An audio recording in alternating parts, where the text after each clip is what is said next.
Perkenalkan, nama saya Filsana Dwi Syarani, nomor urut absen 13, NIM 22013043, kelas 1B Teknik Konstruksi Jalan Jembatan. Baik, saya akan membawakan presentasi yang berjudul Pengaruh Gaya dan Beban pada Konstruksi Statis Tertentu. Gaya adalah suatu sebab yang mengubah suatu benda dari keadaan diam menjadi bergerak, atau yang bekerja pada struktur. Ketika kita melihat sebuah pesawat terbang, melayang di udara, maka kita dapat dipahami adanya pengaruh gaya-gaya yang mengangkat dan mendorong pesawat tersebut. Lain halnya apabila ada sebuah benda tergantung pada sebuah kawat, dia tetap diam dan tidak bergerak, maka sukar dipahami adanya pengaruh gaya-gaya yang bekerja pada benda tersebut. Kecuali apabila kawat tersebut putus. Apabila kawat tempat benda bergantung itu putus, maka segera dapat dipahami pengaruh gaya-gaya di dalam sistem itu, yaitu pengaruh gaya berat pada benda yang mengakibatkan benda jatuh jika kawat putus, dan pengaruh suatu gaya yang menyebabkan tegangan selama benda bergantung pada kawat tersebut. Gaya yang digambarkan tersebut di atas disebut dengan gaya tersembunyi, yaitu gaya yang tersembunyi di dalam konstruksi. Gaya-gaya semacam inilah yang akan kita bahas lebih lanjut di bidang ilmu gaya teknik mekanika. Ilmu utama atau dasar keahlian yang dipelajari di ilmu teknik sipil ialah pokok utama atau materi dari statistika, ialah mempelajari perilaku struktur terhadap beban yang bekerja padanya. Perilaku struktur tersebut umumnya mencakup keseimbangan gaya, uraian gaya, gaya reaksi, dan gaya internal yang ada pada struktur. Gaya itu adalah berat sendiri dari benda tersebut akibat pengaruh gravitasi. Gaya berat tersebut mempunyai arah ke bawah dan bekerja melalui titik berat benda. Hal ini menunjukkan bahwa sebuah gaya mempunyai besaran atau nilai, arah, dan titik tangkap. Untuk menggambarkan gaya, lazimnya digunakan anak panah. Besaran suatu gaya dapat digambarkan berupa panjang anak panah. Makin panjang anak panah, makin besar pula gayanya. Gaya dinyatakan dalam satuan berat, yaitu Newton. Arahnya ditunjukkan dengan arah mata panah.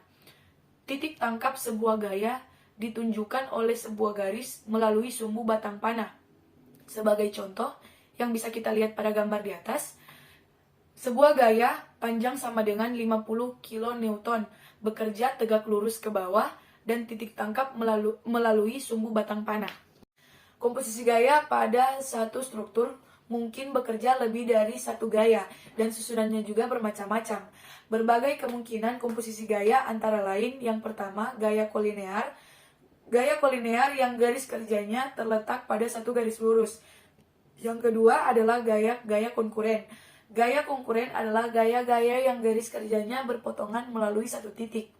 Yang ketiga adalah gaya-gaya non-konkuren.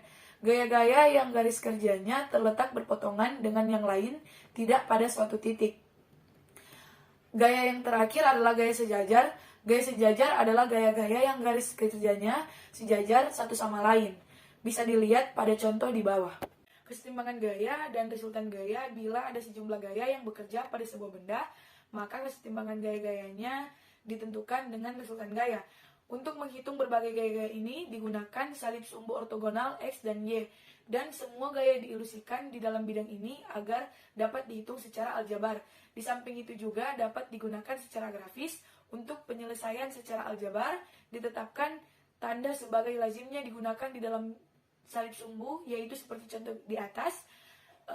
Yang pertama adalah gaya positif. Suatu proyeksi gaya pada suatu sumbu akan positif bila arah gaya tersebut ke kanan atau ke atas.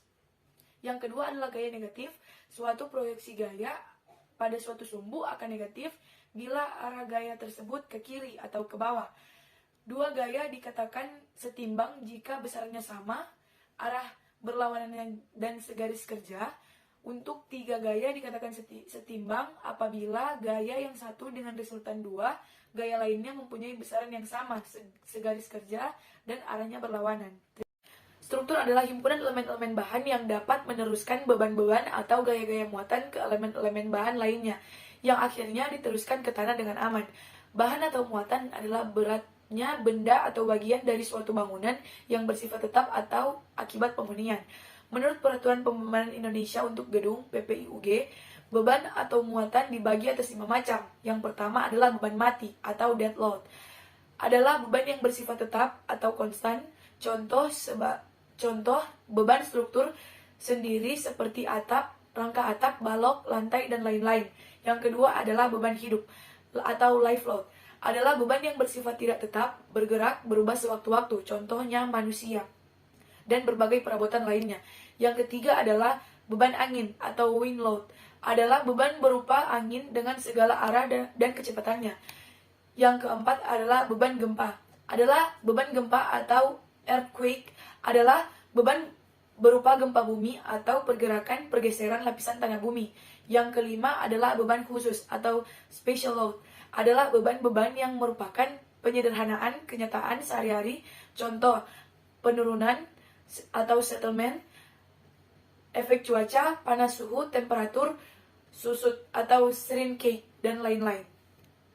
Dari bentuk pembebanan kepada suatu konstruksi, beban dapat dibedakan menjadi yang pertama, beban atau muatan terpusat.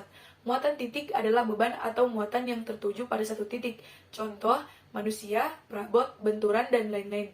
Yang kedua adalah beban atau muatan terbagi. Adalah beban atau muatan yang tidak tertuju pada satu titik, tapi terbagi pada bagian atau seluruh elemen struktur tersebut. Beban atau muatan terbagi dibagi atas. Yang pertama adalah beban atau muatan terbagi merata. Adalah contoh beban atau muatan yang terbagi sepanjang benda tersebut. Contoh, balok, pelat, lantai, rangka atap, dan lain-lain. Suatu struktur akan stabil bila struktur tersebut diletakkan di atas pondasi yang baik. Pondasi akan melawan gaya aksi yang diakibatkan oleh muatan yang diteruskan oleh struktur kepada pondasi. Gaya lawan yang ditimbulkan pada pondasi disebut gaya reaksi atau reaksi peletakan.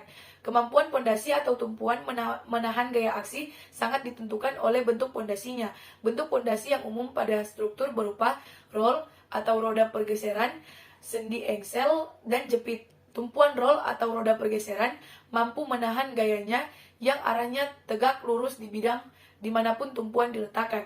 Tumpuan sendi atau engsel mampu menahan gaya yang arahnya tegak lurus dan sejajar bidang di mana tumpuan diletakkan.